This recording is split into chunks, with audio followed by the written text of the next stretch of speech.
Today on Government Matters, some feds see more money in their paychecks soon, but there's a catch. Senator Chris Van Hollen on opting out of the payroll tax deferral or getting the money back later. Buying the cloud, the National Archives goes where it's never gone before. Its Deputy Chief Information Officer reveals the strategy. And the Future Defense Task Force wants significant changes at the Pentagon.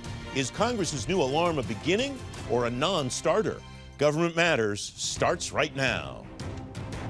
From Washington, D.C. and around the world, this is Government Matters with Francis Rose.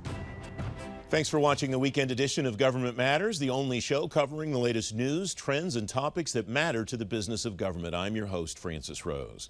Federal employees may have the opportunity to opt out of the Social Security payroll tax deferral. Treasury Secretary Steven Mnuchin called that a reasonable request at a Senate Banking Committee hearing recently. Senator Chris Van Hollen of Maryland asked Secretary Mnuchin about that issue. Senator Van Hollen joins me now. Senator, thanks for coming on the program. Before we play the video of that exchange, you reference a letter in this question to Secretary Mnuchin that you and some colleagues wrote about that deferral for federal employees in the military. What was in that letter, Senator? Well, Francis, it's good to be with you. Yes, over 20 senators sent a bipartisan letter to the Secretary, really urging the administration to allow federal employees to opt out of President Trump's payroll tax deferral program if they so chose. So we think it should be voluntary. This is a little bit of a shell game that's being played here. I mean, people would have not have their payroll taxes withdrawn during the coming months, but after the end of the year, the opposite would happen. They'd have to put more money in than normal. So we think this should be a voluntary program. I was pleased to see Secretary Mnuchin agree that that was reasonable. Senator, here's the exchange between you and Secretary Mnuchin. Let's watch. I wrote to you about this along with a number of my colleagues. We sent a bipartisan letter simply asking you this, that with respect to folks in our military and our federal civil servants, that you at least give them the choice as to whether or not to participate, that you don't force folks in the military or federal employees to participate if they don't want to do it. Could you give us a brief answer, Mr. Secretary? Yes, could you, and when we're going to get an answer to the letter and also what your answer is? I'd be happy to follow up with OMB, who's responsible to have the agencies. I think that's a reasonable issue if people don't want to participate, but let me follow up with them. Senator, that exchange was on September 24th. What response have you gotten to that letter or to your question at the hearing to Secretary Mnuchin? Well, Francis, unfortunately, we still have not gotten a response to the letter or any follow-up from the Secretary. I'll be sending them a letter to follow up in the next day, probably send it out today. And it's outrageous, really, that they've made this a compulsory program. Most of the private sector employers are not participating. I think the United States Post Office just decided it was not going to participate. The United States Senate, so far at least, is not participating. The House is not participating. So why require our military men and women and federal employees to participate if they don't want to? We shouldn't be forcing them to do this. And so I'm going to keep pushing the Secretary, the OMB, the Trump administration to treat, our military and federal employees with some degree of respect here and give them the choice. President Trump has said if he's reelected, he will convince Congress to forgive this deferral. Is it possible that if the Senate flips and former Vice President Biden's elected president, that Congress could forgive this payroll tax deferral in that scenario, too, for the federal employees that it impacts? Well, sure, they could, theoretically, but this was a proposal that was not popular among Democrats or Republicans on Capitol Hill. This was a shell game cooked up by President Trump. He's also said that he'd like to eliminate the payroll taxes permanently, which the Social Security actuary has indicated would essentially bankrupt the Social Security Trust Fund. So President Trump says lots of things, but right now, most of the private sector is not participating. So the whole issue of forgivingness at the end of the day is a moot point. The point we're making is that federal employees should be given the choice and not be forced to participate. This is, in my view, more of a political stunt. And the fact that most of the country doesn't want to participate shows that it's not very popular. So why force our servicemen and women and federal employees to do so? What are you hearing from your constituents about this, Senator? A whole lot of confusion. And I think most federal employees would like to opt out of this. And certainly they would like the choice of it because they're getting conflicting messages from different federal agencies. So, for example, if you leave federal service before the end of the year, you're then personally liable potentially for making those payments. So it just complicates people's finances with really no benefit because it all has to be paid back at the end of the day. So, Francis, this is why it's never been something that has had support on Capitol Hill among either party. And we're simply asking, I think, what everybody would want, which is, don't be forced into a program that you don't want to participate in. That's the bottom. We have about a minute left, Senator Van Hollen. Given the challenges that agencies have had with payroll issues across government from time to time, shutdown and other times, what do you think the potential logistical hurdles would be to allow 2.1 million federal employees, or the portion of this that the payroll tax deferral impacts, to be able to decide? Some of them want to defer, some of them think it's fine. Getting that right strikes me as potentially a logistical challenge. Well, they really should have thought of that before they announced it, right? I mean, this is the kind of thing you would hope that agency heads would take into account before they announced a program. Look, as I mentioned, the Senate has not implemented this program. The House has not implemented this program because they recognize that the employees in the House and Senate don't really want it. So why federal agencies decided to plow ahead before giving federal workers a chance to weigh in, at the very least, I don't know, except for this was part of the president's political effort to try to, indicate he was doing something when in fact it was something counterproductive in the minds of many people. Senator Chris Van Hollen, thanks very much for joining me again. I appreciate it. Good to be with you. Thanks, Francis. Up next, taking agency archives to the cloud. Straight ahead on Government Matters, the race to hit a 2022 deadline for killing paper records. You're watching ABC 7.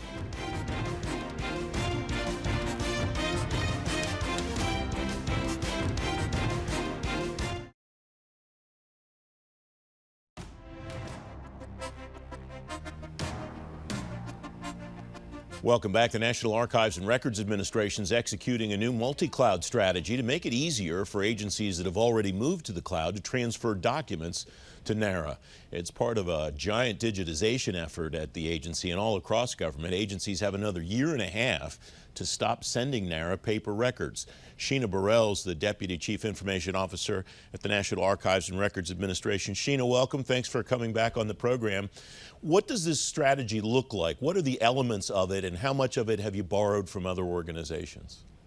And we have actually borrowed some. We've talked to NASA as a place I used to work. And earlier this year, prior to COVID-19, we sent out an RFI to help tackle this same question, and just to get opinions from vendors and other people who have done something like this before. So currently, NARA utilizes the Amazon Web Service for infrastructure as a service and platform as a service. And with this in mind, we're considering a single award or a blanket purchase agreement for a multi-cloud service provider, or if not feasible, a single cloud service provider through which we can continue to obtain infrastructure as a service and platform as a service solution.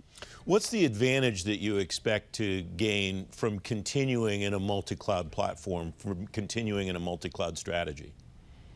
Yeah, so other agencies that have to transfer their records to NARA are transferring them from any cloud hosting environment. And NARA needs to be able to be prepared to ensure an efficient transfer of records into its legal and logical custody, regardless of the agency's cloud service provider. So we want to be able to make it faster for them to transfer their records and as easy as possible. You mentioned the RFI that you undertook earlier in the year. What did you learn from that? What feedback did you get back from industry about how to move forward? Honestly, we did get a lot of feedback about different tools and solutions. We're taking it all into consideration, and something is going to come out later this year. It's not much that we can share right now since it's a still ongoing acquisition process. You mentioned, though, that this is similar to work that you did at NASA, and I wonder what's changed between the time that agencies undertook this 2, 3, 4 years ago and agencies that might be looking at doing this today, if there are things that are available to them now that weren't before, or if there are policies and procedures that help them do it better or faster. You know, so there are some different policies, and we're actually coming out with some policies. So on June 30th, I apologize, we released our digital preservation framework, which is open for public comment right now. But we're also making some changes in our regulations for digitizing permanent federal records and how to dispose of the original source where appropriate. But also, because of the technology, there are so many tools that are available. And also, because a lot of the agencies are moving to cloud first, we have to make sure that we're taking into consideration our modernization efforts and adapting so that we can make it easier to do those transfers. Is there a sense of urgency on the part of NARA to kind of keep pace with other agencies, or is it just important that you're on that track at some point?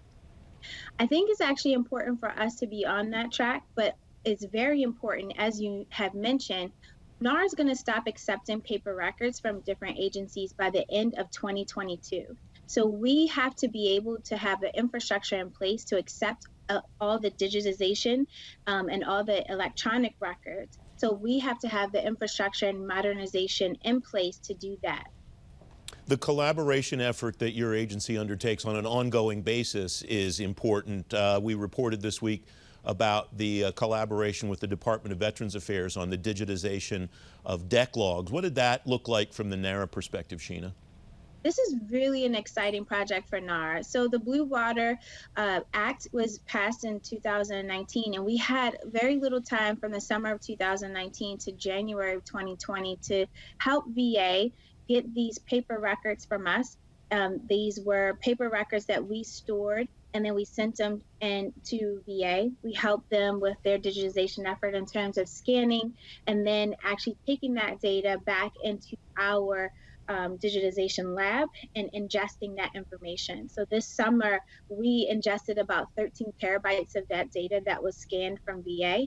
And then later this fall, we plan to ingest another 45 plus or minus terabytes of data.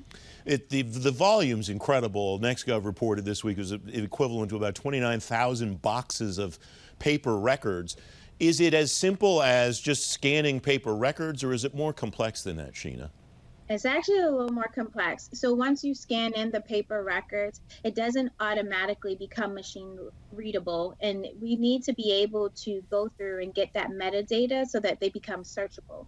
So the contractors at VA are definitely looking at the scanned records and doing some of that metadata and making it in a searchable format. That's part of the digitization. This speaks, though, I think, to the point that I mentioned at the beginning and that you just talked about a moment ago, which is by the end of 2022, the government will be out of the business of exchanging these paper records for exactly those kinds of reasons, right? Absolutely, yes. What do you expect to see digitization-wise moving forward? What does the timeline look like for you, Sheena? We have about a minute left. So the timeline right now is really, one, getting some of our policies and procedures in place, having conversations with the different federal agencies, helping them with digitization efforts, and then moving forward with receiving only electronic records and starting as early as 2023. Sheena Burrell, thanks very much for joining me this morning. Appreciate your time today. Thank you. Have a good one. Up next, escalating artificial intelligence to keep up with China and Russia. Straight ahead on Government Matters, Congress calls for a jump start for the Pentagon's AI efforts. The Federal Beat is up next.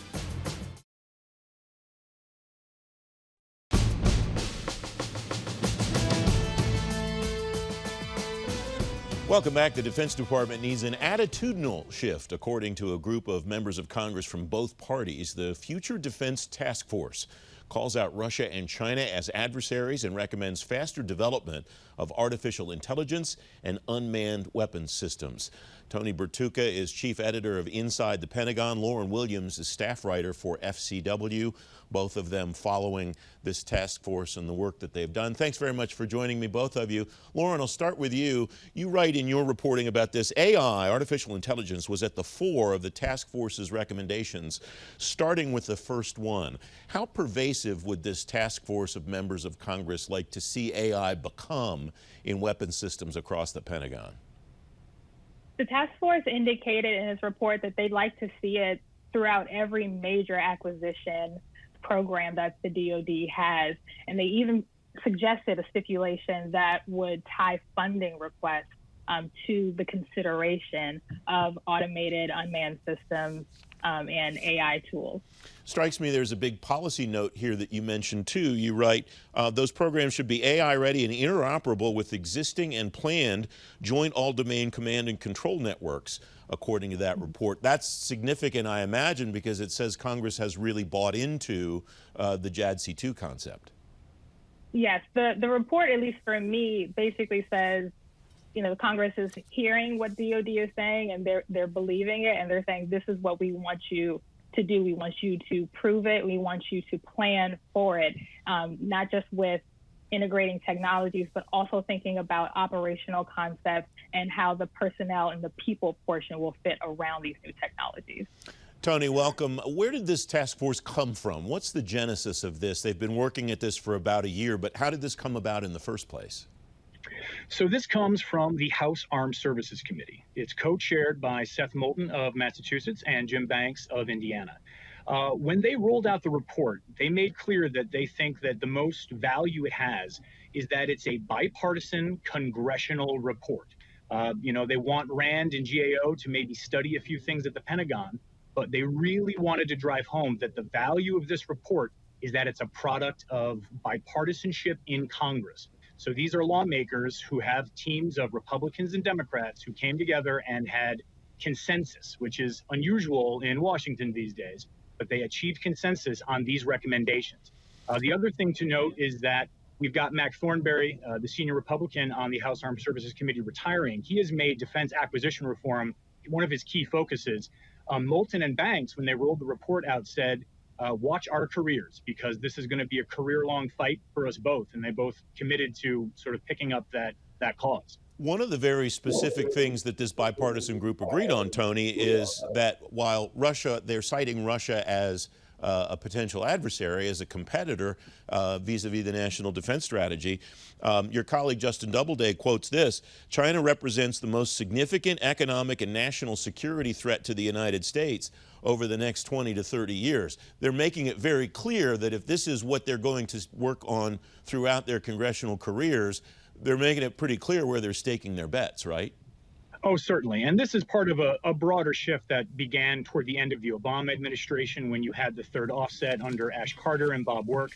And I think, you know, certainly the threat of China's military and the way it is able to integrate its economic forces, that is something that has gotten the attention of the United States military. They put out the China Power Report every year, and they've been talking about it for years now, that, you know, China is the geopolitical adversary for the United States. Lauren, you mentioned a number of things in your report here that you have you've covered a lot. And one of those is the fact that these members of Congress in this report are saying invest in places that are innovating across the department. What's your takeaway from that? How do we watch that to see whether Congress puts their money where their mouths are? I think the takeaway there is going to be in organizations. There was definitely a call out in the report giving praise to some of the efforts DoD has had with the Defense Innovation Unit, Army Futures Command, which is the Army's modernization command. They're seeing how these new organizational approaches to tech modernization are working, and they like it and they want to see more of it. They even called out Kessel Run during the unveiling of the report. So I think they want to see this scale up, and we're going to have to watch the space to see if that can actually work. Tony, what's your sense of what's connecting all of those innovative pockets across the Pentagon? The one critique of those organizations has been they're doing great work.